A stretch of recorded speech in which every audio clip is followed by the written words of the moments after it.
ನಮಸ್ಕಾರ ಪ್ರಿಯ ವೀಕ್ಷಕರೇ. ಭೋರ್ಗರೆದ ಪ್ರವಾಹ ಮತ್ತು ಮಳೆರಾಯನ ಆರ್ಭಟಕ್ಕೆ ಇಡೀ ಕರ್ನಾಟಕ ಬಹುತೇಕ ತತ್ತರಗೊಂಡಿದ್ದು, ಇದೀಗ ಸರ್ಕಾರ ತಕ್ಷಣವೇ ನೊಂದವರ ನೆರವಿಗೆ ಧಾವಿಸುವಂತಹ ಸ್ಥಿತಿ ಉಂಟಾಗಿದೆ. ಇದೀಗ ಅಧಿವೇಶನ ನಡೆದಿದೆ. ಎಲ್ಲ ಸಚಿವರು ಶಾಸಕರು ಅಧಿವೇಶನದಲ್ಲಿದ್ದಾರೆ, ಅಧಿಕಾರಿಗಳು ಅಧಿವೇಶನದಲ್ಲಿದ್ದಾರೆ. ಹೀಗಾಗಿ ಮಳೆಯ ಹೊಡೆತದಿಂದ ತತ್ತರಗೊಂಡ ಕರ್ನಾಟಕದ ಕಡೆಗೆ ನೋಡುವವರು ಯಾರೂ ಇಲ್ಲ. ಸರ್ಕಾರ ತಕ್ಷಣ 1-2-3 ಜನ ಸಚಿವರನ್ನಾದರೂ, ಕಂದಾಯ ಸಚಿವರನ್ನು ಒಳಗೊಂಡಂತೆ ಪ್ರವಾಹ ಪೀಡಿತ ಪ್ರದೇಶಗಳಿಗೆ ಕಳಿಸಬೇಕು. ಜಿಲ್ಲಾ ಉಸ್ತುವಾರಿ ಅಧಿಕಾರಿಗಳನ್ನ ತಕ್ಷಣ ಹೋಗಿ ನೊಂದವರ ನೆರವಿಗೆ ಬನ್ನಿ ಅಂತ ಹೇಳಬೇಕು.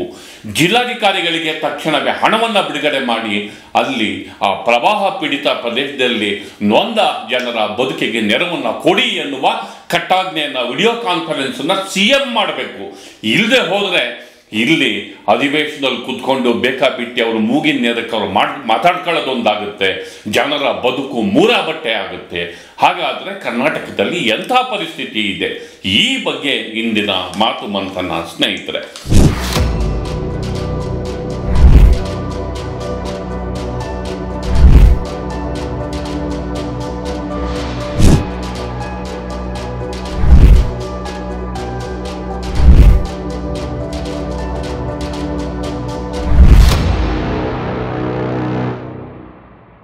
ಗೆಳೆಯರೆ, ನಾವು ನೀರು ಭೋರ್ಗರೆದು ಹರಿಯುತ್ತಿರುವ ದೃಶ್ಯವನ್ನು ನಾವು ನೋಡ್ತಿದ್ದೀವಿ. ಇದು ಬೆಳಗಾವಿಯ ಸುತ್ತಮುತ್ತಲ ದೃಶ್ಯ. ಘಟಪ್ರಭಾ, ಮಲಪ್ರಭಾ ನದಿ ನೀರು ಭೋರ್ಗರೆದು ಹರಿತಿರೋದ್ರಿಂದ ರಣಭೀಕರ ದೃಶ್ಯ ಕಂಡು ಬಂದಿದೆ. ಎಲ್ಲೆಂದರಲ್ಲಿ ನೀರು ನಿಂತಿದೆ. ಗ್ರಾಮಗಳು ಮುಳುಗಡೆಯಾಗುವ ಪರಿಸ್ಥಿತಿ ಉಂಟಾಗಿದೆ. ಸೇತುವೆಗಳು ಕುಸಿದು ಬಿದ್ದಿವೆ, ಮನೆಗಳು ಕುಸಿದು ಬಿದ್ದಿವೆ. ಈ ದೃಶ್ಯಗಳನ್ನ ನೋಡ್ತಿದ್ದೀವಿ. ಖಾನಾಪುರದಲ್ಲಂತೂ ಭೋರ್ಗರೆದ ಮಳೆರಾಯನಿಗೆ ಮನೆಗಳು ಕೊಚ್ಚಿ ಹೋಗಿವೆ, ಬೆಳೆಗಳು ಜಲಾವೃತವಾಗಿವೆ, ಬೆಳೆ ನಾಶ ಆಗಿದೆ. ಹೀಗಾಗಿ ಒಂದು ರೀತಿಯಲ್ಲಿ ದೊಡ್ಡ ಅನಾಹುತ ಬೆಳಗಾವಿ ಸುತ್ತಮುತ್ತ. ಒಂದು ಕಡೆ ಕೃಷ್ಣಾ ನದಿ ನೀರಿನಲ್ಲೂ, ಮತ್ತೊಂದು ಕಡೆ ಘಟಪ್ರಭಾ, ಮಲಪ್ರಭಾ ನೀರಿನಲ್ಲೂ ಕೂಡ ಸಂಭವಿಸಿದೆ. ಮೆಕ್ಕೆಜೋಳ ಕೊಚ್ಚೋಗಿದೆ, ಈರುಳ್ಳಿ ಬೆಳೆ ಕೊಚ್ಚೋಗಿದೆ. ಹೀಗಾಗಿ ಜನಜೀವನ ತತ್ತರಗೊಂಡಿದೆ.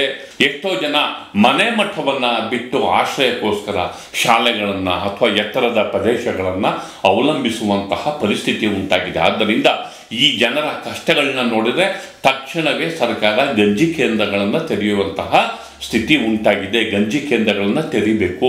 ಮನೆ ಕಳ್ಕೊಂಡಿರೋ ನೆರವಿಗೆ ಜಿಲ್ಲಾ ಆಡಳಿತ ತಕ್ಷಣ ನೆರವಿಗೆ ಬರಬೇಕು. ಅವರಿಗೆ ಮಧ್ಯಂತರ ಪರಿಹಾರವನ್ನು ಕೊಡುವಂತಹ ಪರಿಸ್ಥಿತಿ ಉಂಟಾಗಿದೆ. ಅದೇ ರೀತಿ ಔರಾದಿ ಮಹಲಿಂಗಪುರದ ಸೇತುವೆ ಕುಸಿದು ಬಿದ್ದಿದೆ. ಮತ್ಕೆಡೆ ಕೆಲವು ಕಡೆ ಸುಣದಹೋಳಿ, ವಡ್ಡೇರಹಳ್ಳಿ, ಕಮಲದಿನ್ನಿ, ಇಲ್ಲಿ ಸೇತುವೆಗಳು ಜಲಾವೃತವಾಗಿವೆ. ಅಂದರೆ ಹಳ್ಳಿಗಳಿಂದ ಮತ್ತೊಂದು ಹಳ್ಳಿಗೆ, ಗ್ರಾಮಗಳಿಂದ ತಾಲೂಕುಗಳ ನಡುವೆ ಸಂಚಾರ ಕುಸಿದೋಗಿದೆ. ಹೀಗಾಗಿ ಈ ಅಪಾಯಕಾರಿ ಸೇತುವೆಗಳನ್ನು ಜನ ಅನಿವಾರ್ಯವಾಗಿ ದಾಟೋದಕ್ಕೆ ಹೋಗಿ ಅಲ್ಲಿ ಅವರು ಅಪಾಯಕ್ಕೆ ಸಿಲುಕುವಂತಹ ಪರಿಸ್ಥಿತಿಗಳು ಹೆಚ್ಚಾಗಿವೆ.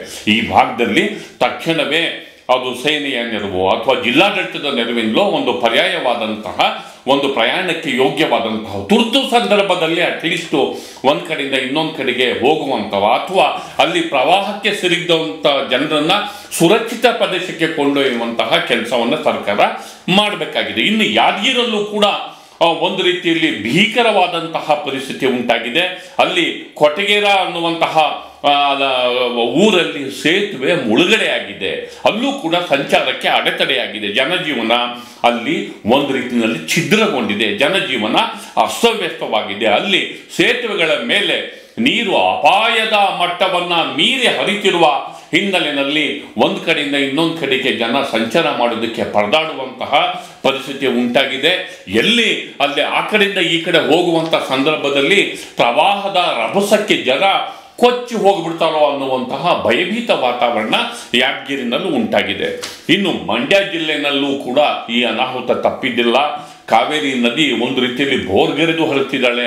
ಈ ಕೊಡಗು ಪ್ರದೇಶದಲ್ಲಿ ಹೆಚ್ಚು ಮಳೆಯಾಗಿರುವ ಹಿನ್ನೆಲೆಯಲ್ಲಿ ಈ ಭಾಗದಲ್ಲಿ ನೀರು ಉಕ್ಕಿ ಹರಿತಿರುವಂತಹ ದೃಶ್ಯ ನಮಗೆ ಕಂಡು ಬರ್ತಿದೆ. ಇಲ್ಲಿ ಬಳ್ಳಾರಿ ಮೂಲದ ವ್ಯಕ್ತಿಯೊಬ್ಬ ಶ್ರೀರಂಗಪಟ್ಟಣದಲ್ಲಿ ಅವನು ನೋಡಿ, ಈ ಚಳಿನಲ್ಲೂ ಕೂಡ ಆತ ನದಿ ನೀರಲ್ಲಿ ಸ್ನಾನಕ್ಕೆ ಹೋಗಿದ್ದಾನೆ. ಪುಣ್ಯಾತ್ಮ, ಸ್ನಾನಕ್ಕೆ ಹೋದನು ಉಕ್ಕಿ ಹರಿಯುವ ನೀರಲ್ಲಿ ಕೊಚ್ಚೋಗಿದ್ದಾನೆ.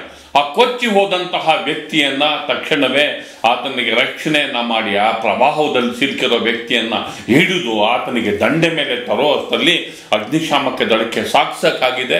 ಆದರೂ ಕೂಡ ಆ ಜೀವವನ್ನು ಹರಸಾಹಸ ನಡೆಸಿ ಅಲ್ಲಿ ಅಗ್ನಿಶಾಮಕ ದಳದ ಸಿಬ್ಬಂದಿ, ಬೇರೆ ಸಿಬ್ಬಂದಿಗಳು ಅವ್ರನ್ನ ರಕ್ಷಣೆ ಮಾಡಿ ಕರೋತರದಲ್ಲಿ ಯಶಸ್ವಿಯಾಗಿದ್ದಾರೆ, ಜೀವವನ್ನು ಬದುಕಿಸಿದ್ದಾರೆ. ಅದರ ದೃಶ್ಯಗಳನ್ನು ಕೂಡ ನಾವು ನಿಮಗೆ ತೋರಿಸ್ತೀವಿ. ಹೀಗೆ ಉತ್ತರ ಕರ್ನಾಟಕದಲ್ಲಂತೂ ಭಾರೀ ಮಳೆಯಿಂದಾಗಿ, ಪ್ರವಾಹದಿಂದಾಗಿ, ಉಕ್ಕಿ ಹರಿಯುವ ನದಿಗಳ ಭೋರ್ಗರೆತದಿಂದಾಗಿ ದೊಡ್ಡ ಪ್ರಮಾಣದಲ್ಲಿ ನೀರು ಜಲಾಶಯಗಳಿಂದ ಹೊರಬಿಟ್ಟ ಪರಿಣಾಮವಾಗಿ ಜನಜೀವನ ಒಂದು ರೀತಿಯಲ್ಲಿ ಅಪಾಯದ ಮಟ್ಟಕ್ಕೆ ಬಂದು ತಲುಪಿದೆ. ಬೆಳೆಗಳು ಕೊಚ್ಚಿ ಹೋಗಿವೆ, ನಷ್ಟಕ್ಕೆ ಸಿಲುಕಿದ್ದಾರೆ.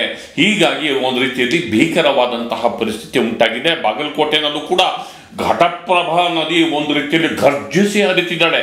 ಹೀಗಾಗಿ ರಬಕವಿ, ಬನಹಟ್ಟಿ ಮೊದಲಾದ ಪ್ರದೇಶಗಳಲ್ಲಿ ಒಂದು ರೀತಿಯಲ್ಲಿ ಎಲ್ಲೆಲ್ಲೂ ಕೂಡ ಜಲಾವೃತವಾದಂತಹ ವಾತಾವರಣ. ಹಿಡಕಲ್ ಜಲಾಶಯದಿಂದ ನೀರು ಭೋರ್ಗರೆದು ಬಿಟ್ಟಿದ್ದಾರೆ, ಭೋರ್ಗರೆದು ಹರಿತಾ ಇದೆ. ಇದರ ಪರಿಣಾಮವಾಗಿ ಆ ನದಿಯ ದಂಡೆಯ ಪ್ರದೇಶಗಳು ಕೂಡ ಮುಳುಗಡೆಯ ಭೀತಿಯನ್ನ ಎದುರಿಸ್ತಾ ಇದ್ದಾವೆ. ಮುಧೋಳ, ಮಿರ್ಜಿ, ಧವಳೇಶ್ವರ ಮೊದಲಾದ ಕಡೆಯ ಬ್ಯಾರೇಜ್ಗಳು ಮುಳುಗಡೆಯಾಗಿವೆ, ಸೇತುವೆಗಳು ಮುಳುಗಡೆಯಾಗಿವೆ, ಹಳ್ಳಿಗಳ ನಡುವಿನ ಸಂಪರ್ಕಗಳ ಕಡಿತವಾಗಿವೆ. ಹೀಗೆ ಕರ್ನಾಟಕದ ಉದ್ದಗಲಕ್ಕೂ ಕೂಡ ಭಾರೀ ಮಳೆಯಿಂದಾಗಿ ಜನಜೀವನ ತತ್ತರಗೊಂಡಿದ್ದು ಸರ್ಕಾರ ತಕ್ಷಣ ನೆರವಿಗೆ ಬರಬೇಕಾಗಿದೆ.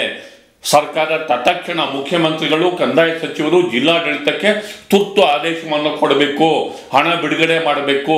ಅಸೆಂಬ್ಲಿ ನಡೀತಿದ್ರು ಕೂಡ ಕೆಲವು ಸಚಿವರು ಆ ಭಾಗಕ್ಕೆ ಹೋಗಿ ಜನರ ನೆರವಿಗೆ ನಿಲ್ಲಬೇಕು. ಇಲ್ಲದೆ ಹೋದ್ರೆ ಅಧಿವೇಶನ ನಡೆದ್ರು ಅಷ್ಟೇ, ಜನರ ಕಷ್ಟಕ್ಕೆ ಸ್ಪಂದಿಸದೆ ಹೋದ್ರೆ ಅಧಿವೇಶನ ಯಾಕೆ ಬೇಕು? ಜನರ ಕಷ್ಟಕ್ಕೆ ಸ್ಪಂದಿಸದೆ ಹೋದ್ರೆ ಅಧಿಕಾರಿಗಳು ಯಾಕೆ ಬೇಕು? ಜನರ ಕಷ್ಟಕ್ಕೆ ಬರದೆ ಹೋದ್ರೆ ಕ್ಯಾಬಿನೆಟ್ ಹಾಕ್ಬೇಕು? ಈ ಪ್ರಶ್ನೆ ಕೇಳಬೇಕಾಗುತ್ತೆ. ಇಷ್ಟೊತ್ತಿಗೆ ಆಲ್ರೆಡಿ ಸಚಿವರು ಮತ್ತು ಅಧಿಕಾರಿಗಳು, ಜಿಲ್ಲಾ ಉಸ್ತುವಾರಿ ಅಧಿಕಾರಿಗಳ ತಂಡ ಸ್ಥಳಕ್ಕೆ ಹೋಗಬೇಕು. ಆದರೆ ಅಂತಹ ದೊಡ್ಡ ಪ್ರಮಾಣದಲ್ಲಿ ನೊಂದವರ ಜನರಿಗೆ ನೆರವು ಕೊಡ್ತಕ್ಕಂಥ ದೃಶ್ಯ ನಮಗೇನು ಕಾಣ್ತಾ ಇಲ್ಲ. ಆದ್ರಿಂದ ಸರ್ಕಾರ ಸ್ಪಂದಿಸಬೇಕು ಅನ್ನೋ ಮಾತನ್ನ ಹೇಳ್ತಾ ನನ್ನ ಮಾತನ್ನ ಮುಗಿಸ್ತಿದ್ದೇನೆ. ದಯವಿಟ್ಟು ದಿ ಪೋಸ್ಟ್ ನೋಡಿ, ಲೈಕ್ ಮಾಡಿ, ಶೇರ್ ಮಾಡಿ, ಸಬ್ಸ್ಕ್ರೈಬ್ ಮಾಡೋದಕ್ಕೆ ಮರಿಬೇಡಿ ಗೆಳೆಯರೆ. ನಮಸ್ಕಾರ.